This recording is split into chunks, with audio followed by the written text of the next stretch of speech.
അപ്പം നമ്മൾ ഒരു വര വരച്ച് കൊടുത്തതിന് ശേഷം നമ്മൾ വീണ്ടും അതിൻ്റെ മേളിലായിട്ട് വര വരച്ച് കൊടുക്കുന്നത് ഈ സൈഡിൽ നിന്നായിട്ടൊരു വര വരച്ച് കൊടുക്കണം.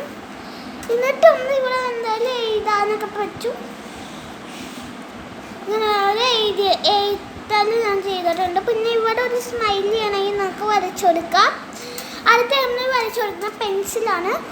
പെൻസിൽ എടുക്കാൻ വേണ്ടി ഭയങ്കര ഈസി ആയിരുന്നു. ഞാൻ കുറച്ച് കാണിക്കുന്നുള്ളൂ. ആദ്യം നമ്മൾ നേരത്തെ ഇങ്ങനെ മറ്റേ മലയാളമൊക്കെ എഴുതണം. ഇങ്ങനെ തിരിച്ചൊരു ട്രയാങ്കിൾ ഇല്ലേ, അത് കുഞ്ഞേതാക്കിയിട്ടാണ് വരക്കുക. എന്നിട്ട് നമ്മളെ പെൻസിലിൽ ഇതില്ലേ മോനെ, അത് വരച്ചു കൊടുത്തിട്ടുണ്ട്. പിന്നെ ബാക്കിൽ നമുക്ക് വേണമെങ്കിൽ ഒരു സ്മൈലി എന്തെങ്കിലും വരച്ചു കൊടുത്തിട്ടുണ്ട് ഞാൻ. പിന്നെ നമ്മൾ വരച്ചു കൊടുക്കേണ്ട ഒരു ഇറേസറാണ്.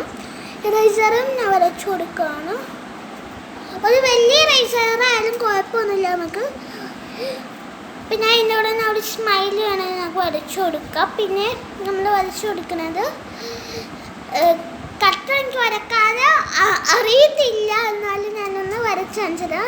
ചെറുതായിട്ട് വരച്ച് കാണിച്ചതേ ഉള്ളൂ. ഞാൻ നോക്കട്ടെ ഇതിനകത്ത് ഉണ്ടാകുമെന്ന് തോന്നുന്നു. ഈ കട്ടറാണ് വരച്ചു കൊടുക്കുന്നത്. നമ്മൾ പച്ചക്കളർ വരച്ചു കൊടുത്ത്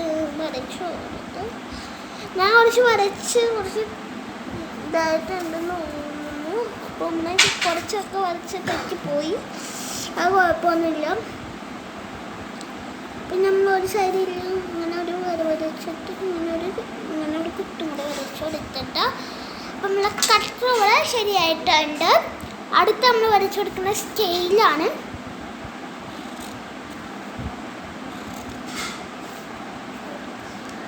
സ്കെയിൽ നമ്മൾ ഇങ്ങനെ കുറച്ച് 1 കൊടുത്ത് പിന്നെ 2 അങ്ങനെ കുറച്ച് സെൻറ്റിമീറ്റേഴ്സ് വരച്ചു കൊടുക്കണം. ഇനി നമ്മൾ പെൻ വരക്കാം. നമുക്ക് പെന്നും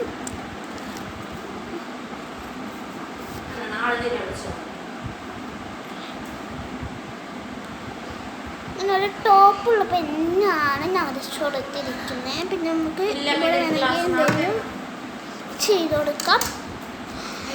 അപ്പം നമ്മൾ ഈ സ്കൂൾ ഐറ്റംസൊക്കെ വരച്ചു കൊടുത്തിട്ടുണ്ട്. അപ്പം ഇഷ്ടപ്പെട്ട താഴെ കമൻറ്റ് ചെയ്യാൻ മറക്കരുത്, സബ്സ്ക്രൈബ് ചെയ്യാൻ മറക്കരുത്, ലൈക്കും ചെയ്യാൻ മറക്കരുത്. അപ്പം എല്ലാവരും ടാറ്റാ.